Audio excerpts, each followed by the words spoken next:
Welcome to Airshow 100.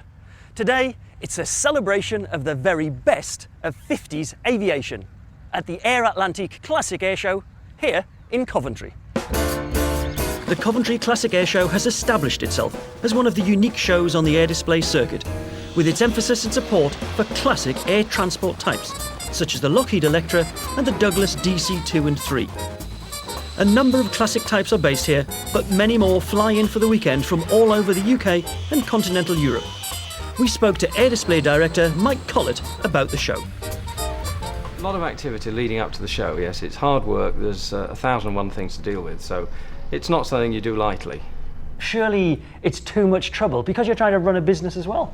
Yes, it is too much trouble. If we only did it one day, it would be too much trouble. But the thing is, it's a 2-day show, and the second day usually runs pretty smoothly. And we all enjoy the second day, and then we say, well, that wasn't so bad after all, and that's why we do it again.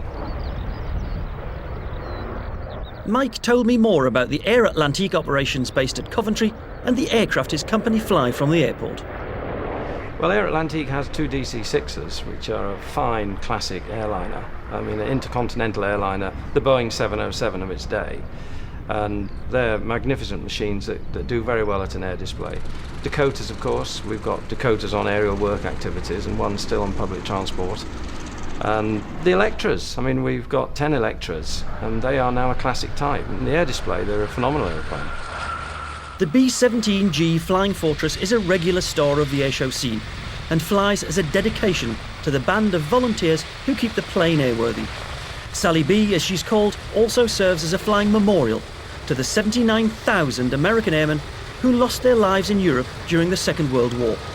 And a plaque mounted in her radio compartment testifies to their sacrifice. This flying fortress remains, therefore, a potent reminder of the mighty 8th of the United States Army Air Force. Sally B came off the assembly line in Burbank, California in 1944, but wasn't operational in Europe until 1948, when she was dedicated to weather research and aerial surveying. The B-17s were known as Flying Fortresses due to the 13 machine guns they carried, but these were removed from Sally B in her peacetime role. She continued aerial surveying with the Institut Géographique National and operated out of France until being purchased by Ted White and brought to England in 1975. A supporters club was established to ensure the aircraft could be backed up financially and technically, and Sally B began a new career as a star of screen as well as the airshow circuit. Filming funded the reinstatement of turrets and guns, and numerous TV dramas and films have benefited from the appearance of Sally B. Most notable of the films perhaps being David Putnam's Memphis Belle, the dramatisation of William Wyler's wartime documentary. Changes were made for the film to enable the aircraft to appear as a B-17F, and also to appear as 4 different aircraft, including Memphis Belle herself. After filming, however, the supporters made sure that once again the starboard inner cowling was repainted in the checkerboard pattern, in memory of Ted White, the former owner who was tragically killed when his Harvard crashed in Malta in 1982. Without Ted's efforts and the supporters since, there would be no privately owned 4-engined US Warbird displaying in the skies of Britain.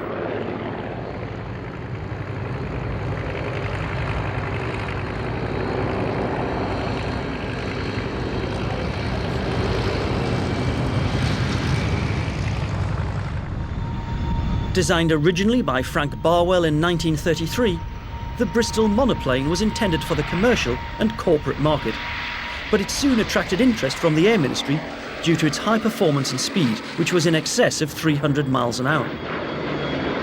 The new military version was named the Blenheim and entered service with 114 Squadron in March 1937.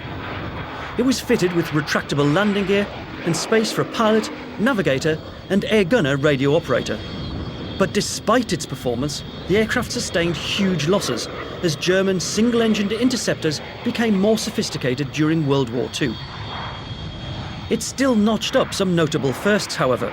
The Blenheim was the first aircraft in the world equipped with air-to-air radar, and the first RAF aircraft to fly a sortie against Germany in September 1939. It was also the first RAF aircraft to sink a German submarine. and was the only RAF aircraft to serve in every wartime command and in every theatre of war.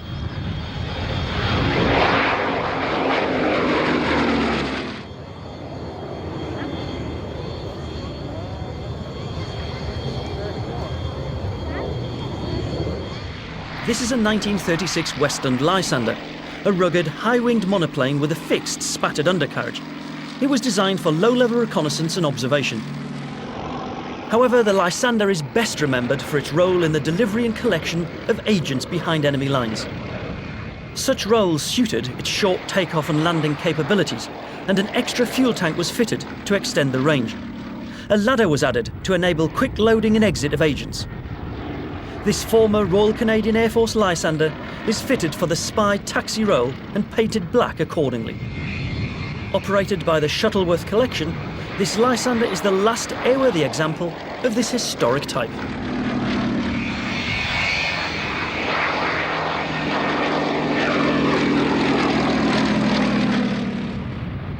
Familiar to all airshow visitors in the UK is the premier warbird display team, the Breitling Fighters, which is operated by the Duxford-based Old Flying Machine Company. They're a diverse cross-section of World War II piston fighter aircraft, an FG-1D Corsair, a Spitfire Mark 9, a P-51D Mustang, and usually a P-40E Kitty Hawk, though at Coventry the Kitty Hawk was unable to display. The close formation flying with different types of aircraft requires immense piloting skills, which the team have in abundance, being some of the best display pilots in the world. At the same time, the mix of types also creates a wonderful sound with a unique blend of engine notes. It's appropriate that the only remaining example of the 424 Corsairs operated by the Royal New Zealand Air Force is flown at Coventry by Air New Zealand pilot Keith Skilling, though the aircraft is in the US Navy markings, just in case you are wondering.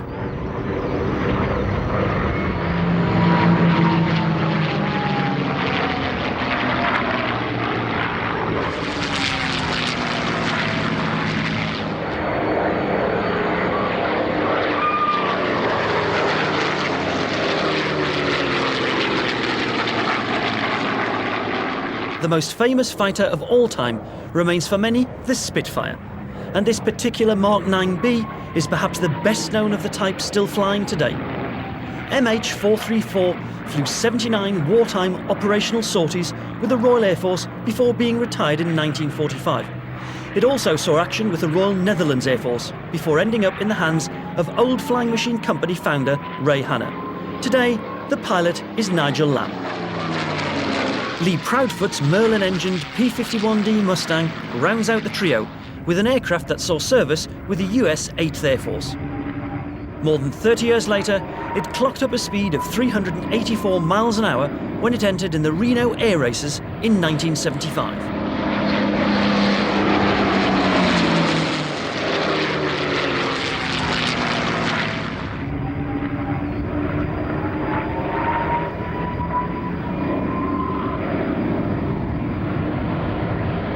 After the break, we'll turn up the volume with some classic jets.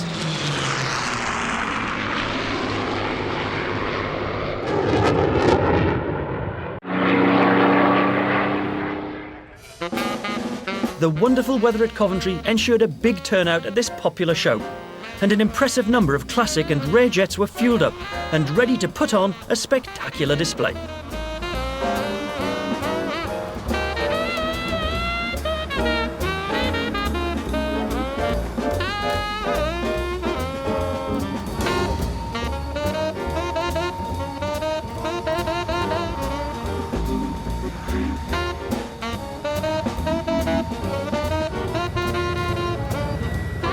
The world's first jet aircraft, the Gloucester Meteor, first flew in 1943, but it was the early 50s before Britain's aviation industry fully developed jet technology, and the result was some of Britain's most famous aircraft, like the Hunter and the Canberra, which are still thrilling the airshow crowds today.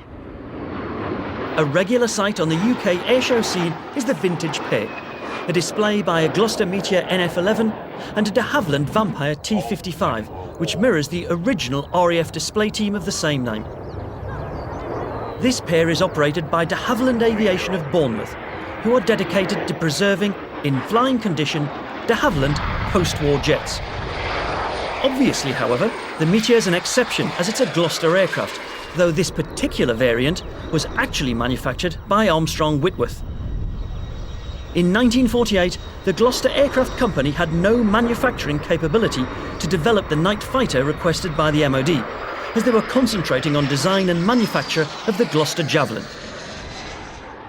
Another interesting fact about the night fighter was that it had no ejection seats.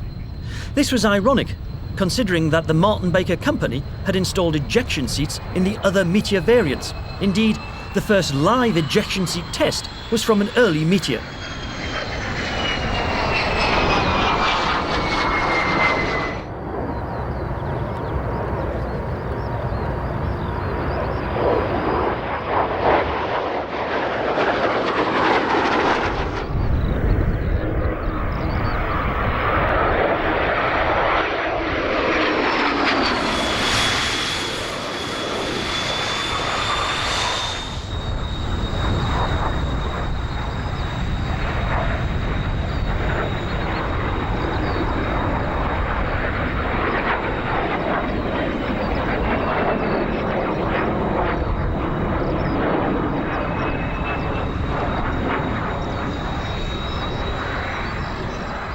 I spoke with pilot Dan Griffiths about this historic aircraft.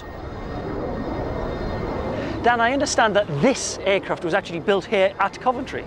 Yes, it was one of the few Meteors to be built here at Baggington at the time in 1954. So, very rare aeroplane, really. They actually saw service during the Second World War, didn't they? Yes, they came in just at the end of the war. The ME-262 was the first German aeroplane to fly jet aircraft-wise. This one came in, developed at the same time, but the Germans had to rush theirs in because they were losing, and this one came in right at the end of the war to tackle the doodlebugs. And how did they actually do that? They flew alongside the doodlebug, got under its wing and tipped its wing with their wing, and then it crashed. Sounds like a remarkably dangerous manoeuvre to be doing. Amazing, amazing. And what was this aircraft used for? Because this is a two-seater, isn't it? Yeah, this particular one is a two-seater, as you say. They put the second seat in so they could have a radar operator in the back, and that's why it's got the very long nose, which is where you had the radar. So, night fighter. And what sort of armament would it have? Mainly cannons in its night fighter role. So, quite a potent machine, though. And what I think is amazing about this aircraft is looking down the intake, you can see the engine, and I don't think I've ever seen the engine of an aircraft before. Why is that? Absolutely. First generation jet aeroplane, centrifugal compressor, which basically means, as you said, you can see all the bits there, whereas modern jets have a more through-flow type of compressor. And you've flown modern combat aircraft, Yep. So what's this old lady like? An absolute baby, a real honey. It's amazing that this was the first jet and it flies so well. Brilliant aeroplane. The T-33 is one of the most widely used jet trainers in the world and continues to serve in various armed forces to the present day. The plane is actually a modified two-seat version of the first United States Air Force jet fighter, the F-80. The T-33 has a longer fuselage than the F-80 in order to accommodate a second seat, and it was built under license in Japan and Canada, which resulted in some 7,000 aircraft seeing active service worldwide. This aircraft is in Royal Canadian Air Force markings, and in Canada, the T-33 was designated as the CL-30 Silver Star. The Allison turbojets were replaced by Rolls-Royce Nene 10 engines, which were also made under license in Canada. The Silver Star continues to serve in Canada to this day, mostly as a target tug and general utility aircraft.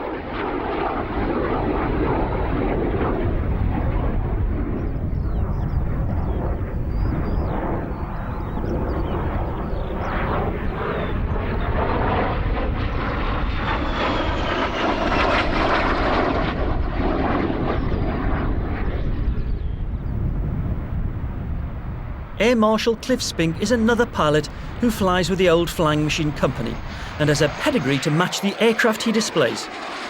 Here at Coventry, he's in the North American F-86 Sabre. Cliff's first operational squadron was Treble 1, flying Lightning F Mark IIIs, on which he flew 1,400 hours, before clocking up the same amount of hours on the F-4 Phantom, Cliff has also flown the C-130 and the Sea King before converting to the Tornado F3. He was the Tornado Detachment Commander for the duration of the First Gulf War. Stints with the Battle of Britain flight followed, and now, retiring from the Royal Air Force, I'm sure we'll see Cliff sampling many more exotic types. I spoke with him about his F-86. So what's the history of the Sabre, Cliff? The Sabre had its gestation in the back end of the Second World War. Actually, the original design was straight-winged, but the Americans were learning so much from the German design, particularly the ME-262, that they made this then swept wing, and hence the Sabre was the result. And it was really revolutionary. Bear in mind that this was coming off or coming into production not long after Chuck Yeager broke the sound barrier. And there is a rumour, albeit unsubstantiated, and probably Chuck Yeager wouldn't agree, that one of these in test flying actually broke the sound barrier. Really? So how old's this particular aircraft? Well, this one, John, came off the production line as early as 1948. Wow. So she really is an old lady, and was flying in 1949. This is the oldest swept-winged aircraft, certainly the oldest Sabre, and so potentially the oldest swept-winged aircraft flying in the world today, I would think. But certainly it's the oldest Sabre, and it, being an A model, it displays all the idiosyncrasies of an early jet and any early model. Of course, they ironed out a lot of the initial problems in later airplanes. What are the idiosyncrasies of an early jet then? Well, let's face it, there were still prop airplanes coming off the production line when this one was coming off. So this is largely a manual airplane, and it's got boosted manual controls, which later Sabres had no manual control whatsoever. Yeah. So when you select, whether it be aileron or elevator, the system says, you want a bit of a hand now, and effectively gives you it. So it's not quite so smooth, and it actually drops off. The power actually drops away from the controls when you're not actually using them. It must take quite a while to get used to it, does it? It does actually, yes. It's for you and I, who grew up in the full power control era. This I did.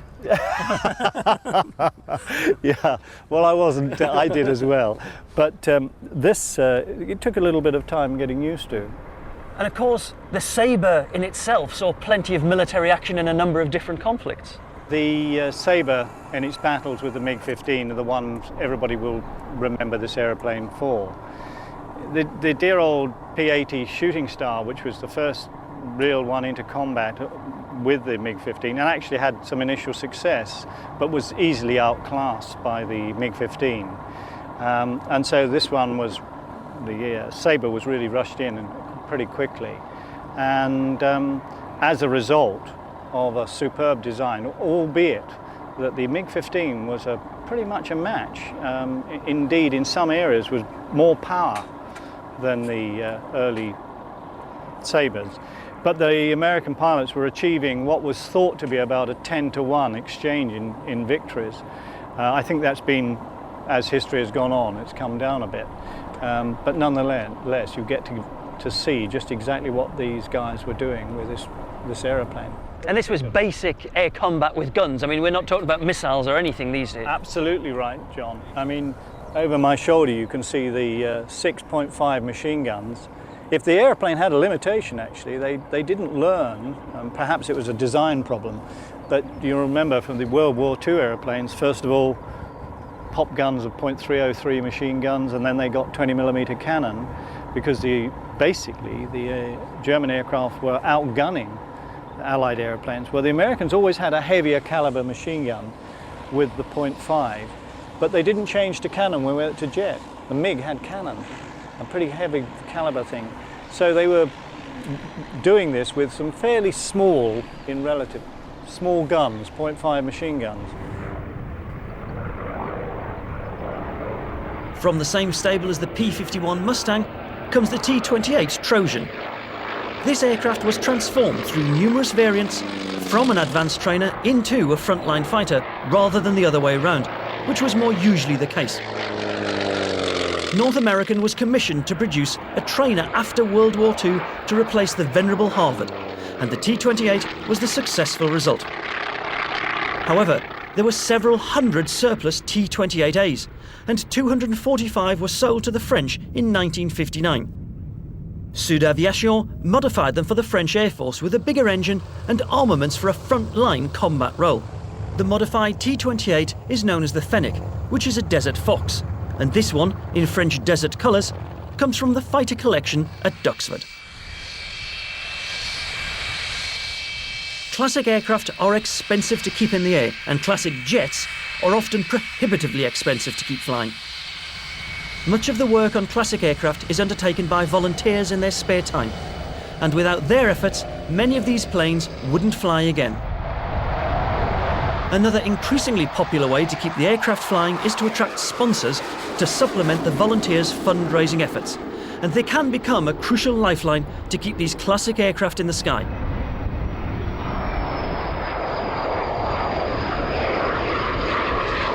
Again, this is another historic type from the de Havilland Aviation Organisation and was one of the last Sea Vixens in service. It operated with 899 Squadron on HMS Eagle and at RNAS Yeovilton. Subsequently, the aircraft served as a high-speed radar target before finishing its service as a target drone prior to retirement in 1991. Gwyn Jones, the owner of de Havilland Aviation, bought the Sea Vixen in 1996, and his efforts ensure the only airworthy example of the type keeps flying in UK skies.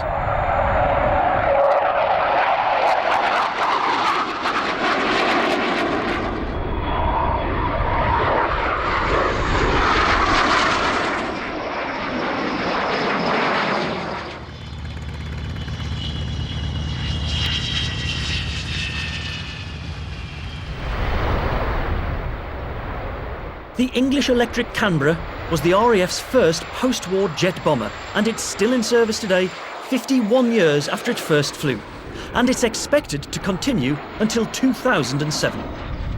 The unconventional wing design, with powerful Rolls-Royce Avon engines embedded partway out, made for excellent performance and economy, and the Canberra was a success from the beginning.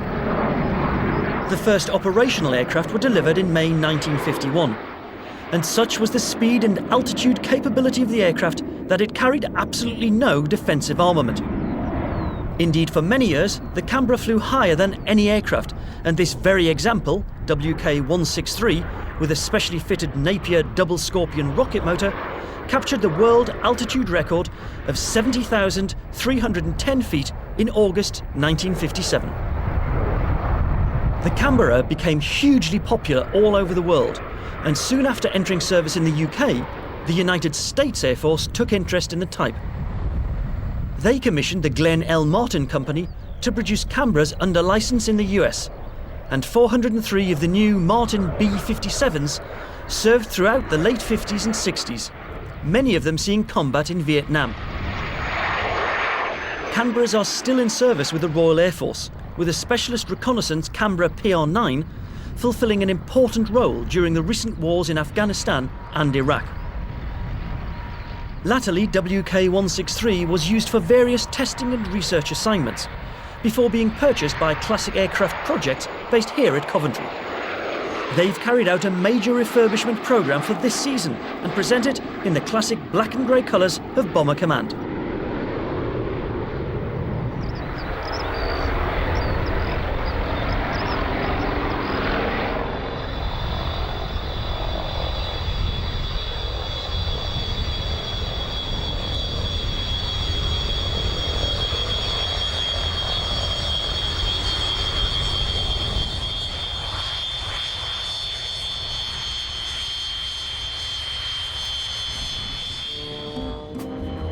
Denny Dobson's extra EA300XS is not a classic in the sense of the other types on display at Coventry this year, but his display certainly had class stamped all the way through.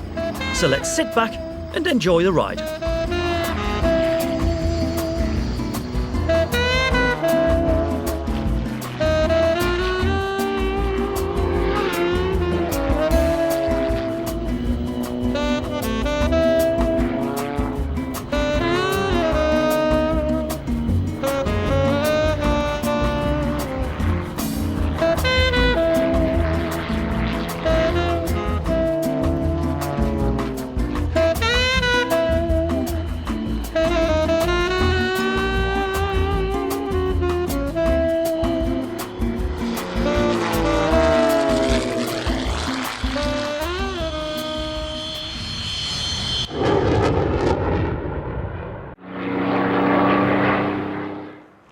50s was truly a golden age for aviation. Airliners were shrinking the world, making long-distance travel accessible for many people who'd never dreamt of flying before. And it was aircraft like the DC-6, still in service with Air Atlantique here in Coventry, that gave them their very first taste of air travel. In service with Pan American Airways, the DC-6 was used to start tourist class service across the North Atlantic. It represented a huge step up in the aspirations of the 1950s air traveller. This was the first Douglas model to have a pressurised cabin, and there was even space for the passengers to move around.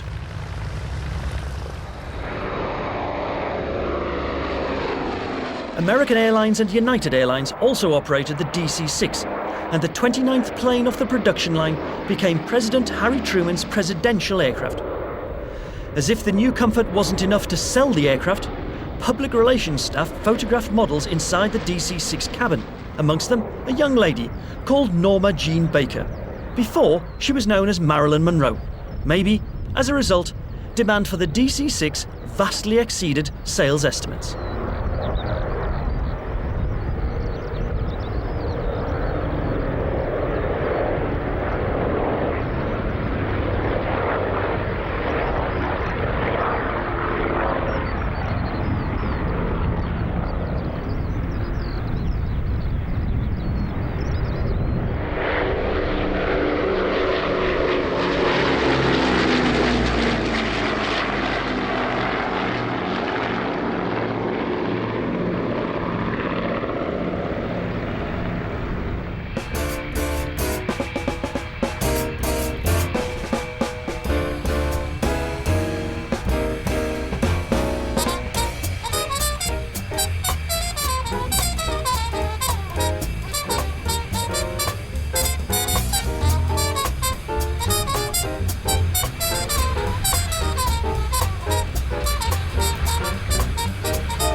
The Lockheed Electra was a classic 50s turboprop aircraft. A rugged, medium-distance passenger airline, it entered service in 1959.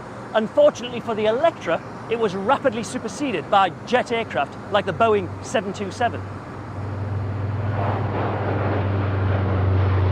But for Atlantic Airlines, it remains a reliable and efficient workhorse, earning its living flying freight around the world. We joined an Electra for a nighttime freight run to Belfast.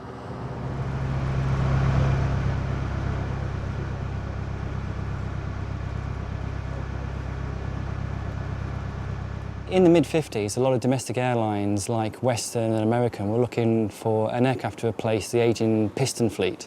And Lockheed had a successful aircraft in the Constellation, but Western wanted a turboprop aircraft, and they wanted something that was going to meet the new passenger demand. And Lockheed put together a proposal for the Electra. In 1956, the aircraft first flew and became a successful domestic carrier on hub-to-hub operations. This was the beginning of Electra flight. They built 170 aircraft altogether, but only 22 were sold internationally. KLM bought a few aircraft, Qantas and Air New Zealand at the time. The test pilot was a chap called Fish Salmon, Fish being his nickname. He was quite a character, and he used to demonstrate one of the early aircraft in American Airlines colours by flying down the crowd lines with 3 engines feathered and just flying on the number 4 engine. From a pilot's point of view, it's a very easy, forgiving aircraft with plenty of power to fly. From a passenger point of view, it had generous seating, large windows, and was a comfortable, vibration-free aircraft. The aircraft could offload and unload people in a very quick way. It had integral air stairs, it had a very generous passenger layout, and it was very quick. Hub-to-hub times are very similar to a 737 today. On the initial export delivery from the factory to Australia, Ansett ANA made flight history, logging the 2,565 miles from Los Angeles to Honolulu in 6 hours, 13 minutes. almost 2 hours better than existing airline schedules. Essentially, there's no real replacement for the airplane. It carries 14.5 tons. An equivalent airplane would, say, be a 737-400 freighter. And of course, that's a very modern aircraft that wouldn't make economical sense flying nighttime freight work.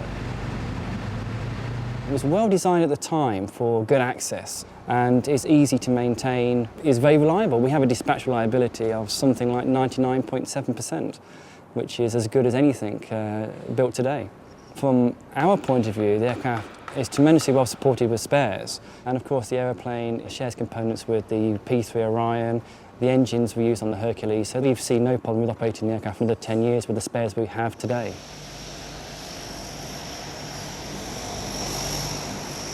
Once the engine's running, it runs at 13,820 RPM.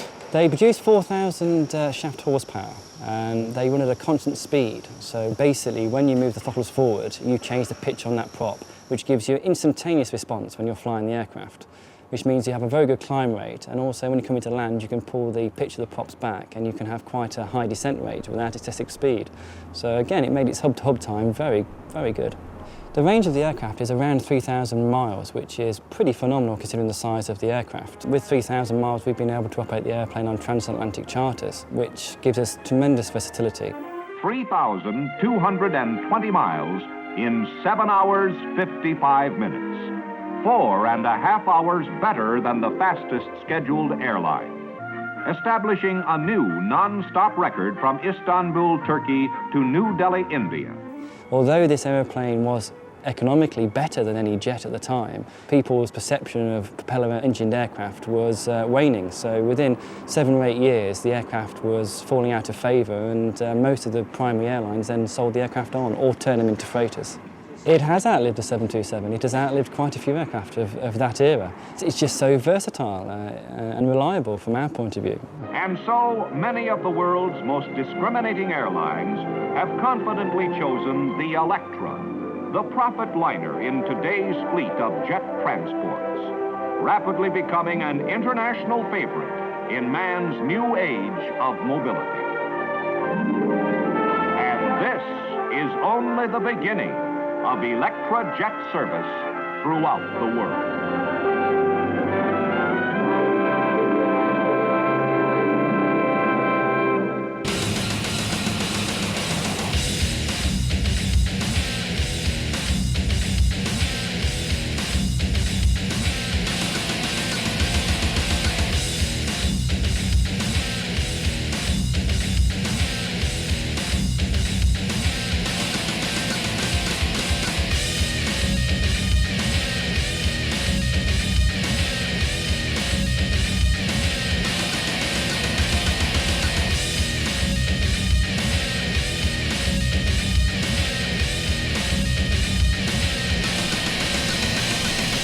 The aeroplane's already had one thorough check before we left Belfast last night, so all we're really looking for now is making sure no one's driven a truck into it while we've been inside.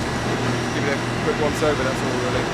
We'll finish off the paperwork upstairs, do the internal checks, and they'll put the rest of the freight on. It'll take about 20 minutes to put the rest of the load on, which we'll be able to get nicely on time or even a bit early.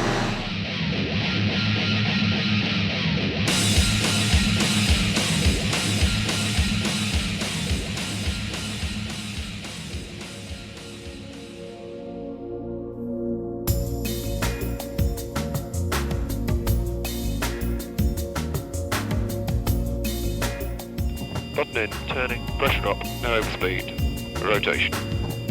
7.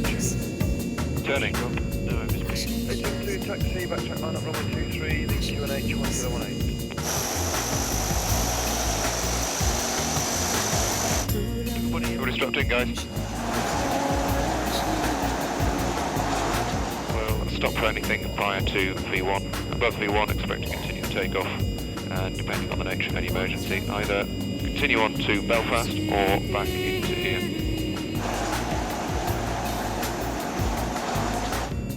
Please, pressures.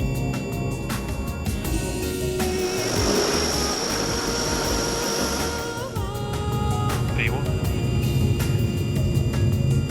Rotate. V2. Positive rate. Gear up.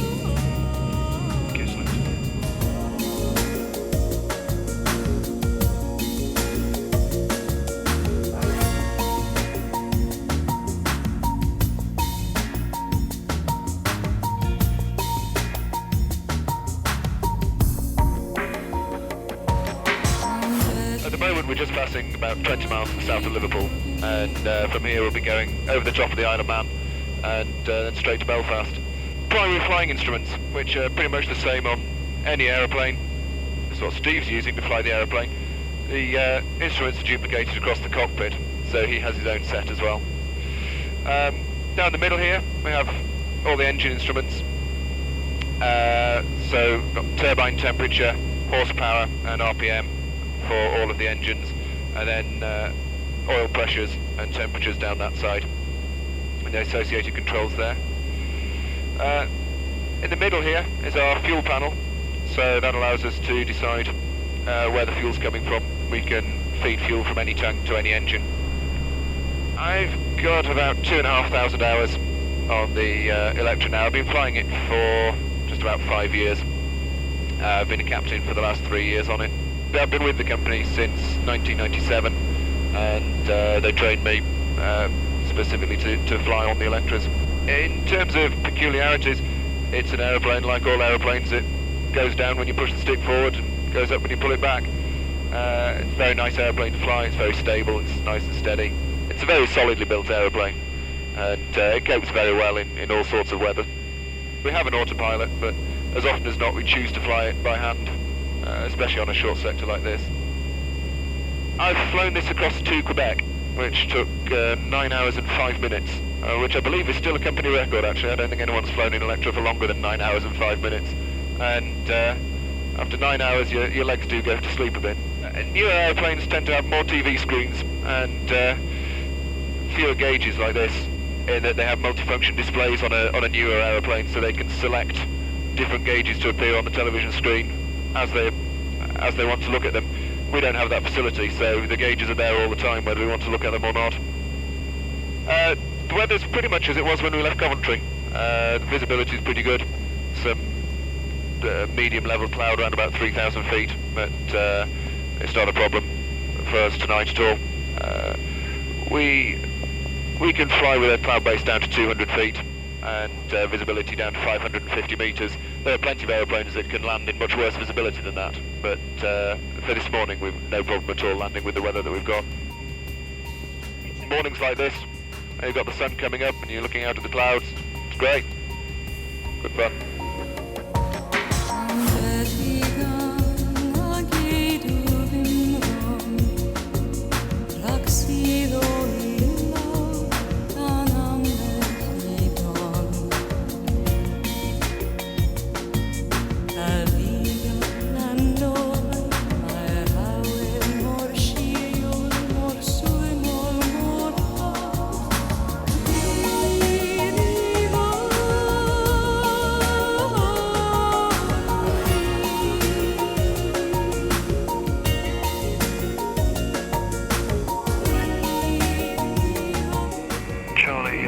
And 2of5 Foxtrot, traffic 72.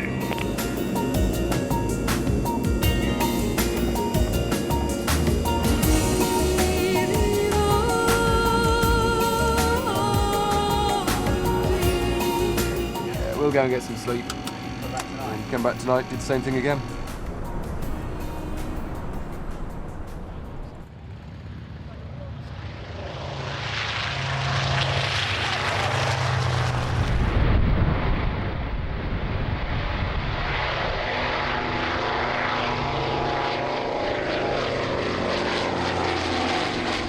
By the late 1940s, the French Air Force were looking for a large transport to replace their Douglas C-47s and Junkers Ju-52s.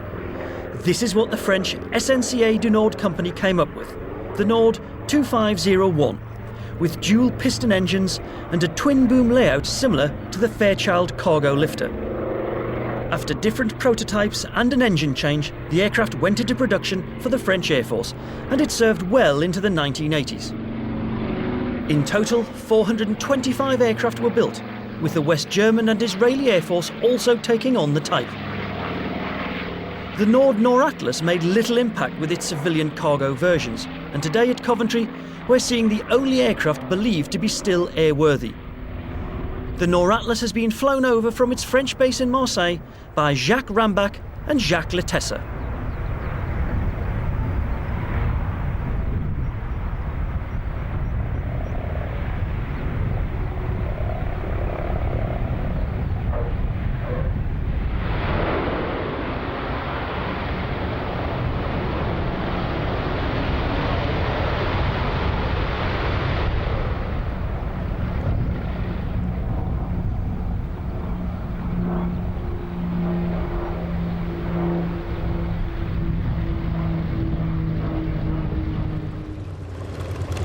Another familiar type on the UK airshow scene is Builder Silver's Grumman HU-16 Albatross.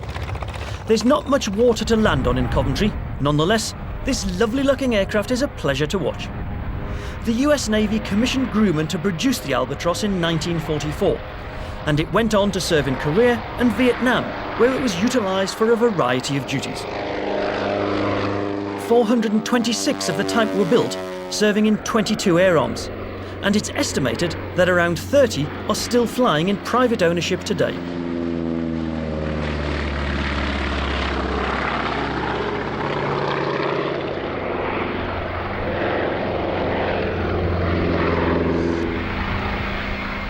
The Scottish Aviation Twin Pioneer, or Twin Pin as it was known to its crews, is a unique aircraft with very short takeoff and landing capabilities. With the RAF, the Twin Pin saw service in Aden, Kuwait, Kenya and Borneo, where it was used for troop support and medical evacuation. It was also used by a number of oil companies in remote locations, as it could use cleared area strips of just 900 by 100 feet. Only 89 examples of the type were produced, and while the RAF was the main user, the Twin Pioneer has also served with the Royal Malaysian Air Force and the Nepalese Royal Flight.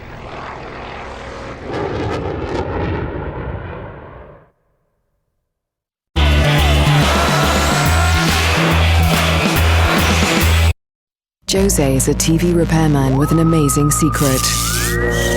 He can harness dangerous levels of electricity. Debbie's emotions destroy electrical objects.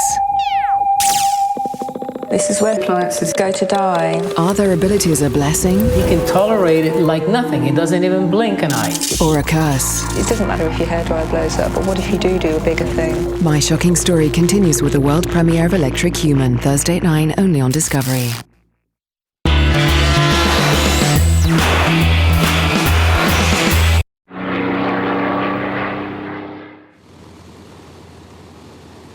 In 1936, American Airlines introduced a new aircraft on its coast-to-coast service. The DST, or Douglas Sleeper Transport, cut journey times from New York to LA to a mere 17.5 hours. TWA commissioned the original DC-1 when they were unable to get hold of the popular Boeing 247. A longer and roomier version was redesignated the DC-2. It soon became the mainstay on US airline routes and with various operators in Europe. This wonderful example in KLM livery operates out of the new Aviodrome Museum in the Netherlands. The aircraft quickly became a favourite. American Airlines had pioneered the legend that was to become the Douglas DC-3.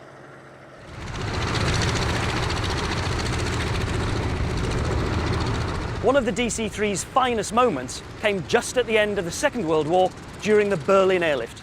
In June 1948, the Red Army had complete control over the war-ruined city. Stalin ordered that all food supplies to the beleaguered population should be halted. The only way to beat the blockade and to keep the Berliners alive was with an air bridge, and the first aircraft to run the gauntlet were the Douglas Dakotas from the Royal Air Force and the United States Air Force. The DC-3's military variant was known as the C-47 by the US Army, and thankfully, scores of these aircraft were available at the end of World War II. These numbers, and the ability to fly heavily overloaded, may have made the difference between success and failure of the Berlin airlift. DC-3 production closed down in 1946, with the last plane being delivered to Sabena Airlines in Belgium. A Super DC-3 had been developed, but it attracted little enthusiasm from the airlines. Larger, more modern aircraft were now available.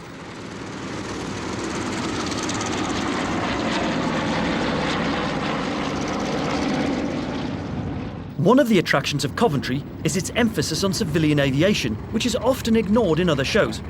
In keeping, therefore, the show finale was not a World War II scenario, but a spectacular demonstration of the oil pollution control capability that the Air Atlantique Group provides to the Maritime and Coast Guard Agency.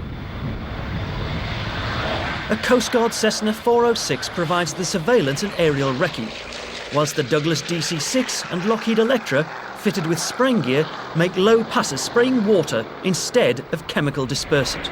The Electra can deliver 15 tons of dispersant and spray at a speed of 120 knots.